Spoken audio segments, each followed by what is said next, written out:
Et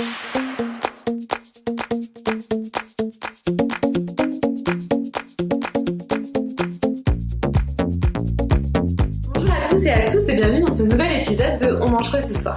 Cette semaine, je vais vous parler d'un plat qui est très spécial et très cher à mon cœur car il s'agit de la feijoada qui est le plat national brésilien. Dans ma famille, c'est le plat qu'on mange le dimanche tous ensemble et chaque famille brésilienne a sa propre version.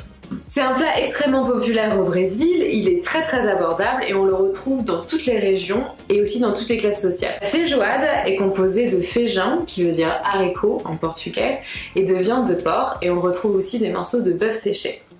La viande séchée, salée et les saucisses sont cuits à part des haricots et ensuite sont mis ensemble dans un grand bouillon d'herbes, de tomates, de cumin afin que ça cuise et que ça fasse le jus distinctif de la feijoada.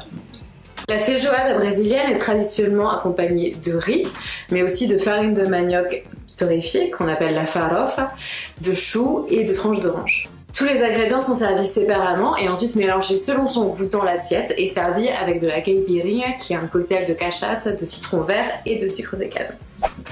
L'histoire de ce plat populaire est extrêmement intéressante car il y a, comme d'habitude, deux écoles qui s'affrontent sur son origine. La première explication pour la feijoada serait qu'elle viendrait potentiellement de l'esclavage. Le Brésil est un pays très jeune qui a à peine 5 siècles et qui s'est construit essentiellement sur le commerce triangulaire. On retrouve donc un mélange d'influences amérindiennes, de l'Afrique noire et des colons venus d'Europe. Environ 10 millions de personnes ont été arrachées de leur pays d'origine pour devenir des esclaves au Brésil et faire grossir la main-d'œuvre.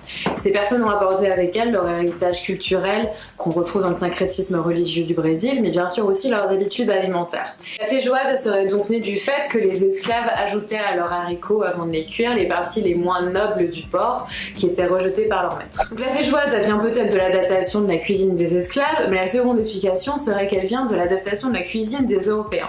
En effet, on retrouve d'énormes similarités entre le cassoulet français et la feijoada dans les ingrédients utilisés et le mode de préparation. Il se peut donc que ce soit les colons en fait qui aient adapté cette recette aux ingrédients locaux. La feijoada est vraiment un plat du quotidien au Brésil, mais aussi synonyme de fête. Il est mangé autant en restaurant qu'en famille, autant par les ouvriers avant d'aller travailler le matin que par les classes bourgeoises. Au restaurant, elle est traditionnellement composée le mercredi et le samedi, car les Brésiliens sont très attachés à avoir un plat spécifique par jour de la semaine. Et enfin, pour finir, j'ai une anecdote sur le fait de manger des oranges avec la feijoada. Ça peut paraître étonnant dans un plat composé d'haricots, de riz et de viande, de consommer des fruits frais sur le dessus.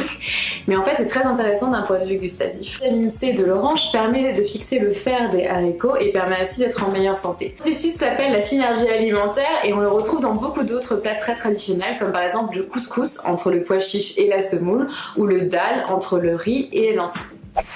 J'espère que ce nouvel épisode de On mange quoi ce soir vous aura intéressé et on se retrouve dans 2 semaines pour un nouveau sujet. À bientôt!